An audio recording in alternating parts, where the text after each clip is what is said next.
হামানকে ফেরাউন ডাক দিয়ে কয় ফাউকিদলি ইয়া হামান আলাত্তিন, হামান তুমি মাটি পুরাও, ইট বানাও, বানানোর পর ফাজআললি সরহা, এই ইটের মাধ্যমে তুমি বিশাল বড় একটা প্রাসাদ বানাও।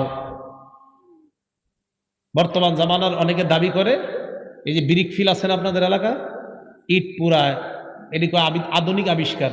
কোরআনে আল্লাহ তাআলা জানাই দিতেছে নবী 18,000 বছর আগে এই ইট পুরানোর কথা কোরআনে আছে। এই যে ফেরাউন বলতেছে ফাউকিদলি ইয়া হামান, হামান তুমি আমার জন্য আলাত্তিনি, ইট পুরাও, মাটি পুরায় ইট বানাও, এই ইট দিয়া ফাজআললি সরহা, তুমি বিশাল বড় প্রাসাদ বানাও, লাআল্লি আত্তালিউ ইলা ইলাহি মূসা, আমি যাতে প্রাসাদের উপর উইঠা মূসার ইলাহকে দেখতে পারি। এটা ফেরাউনের বক্তব্য। তাই কেন?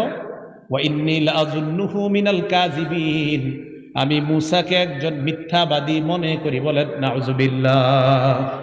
অহংকার কোন পর্যায়ে নিয়ে গেছে? মূসা আলাইহিস সালাতু ওয়াস সালামকে ফেরাউন এখন মিথ্যাবাদী মনে করে।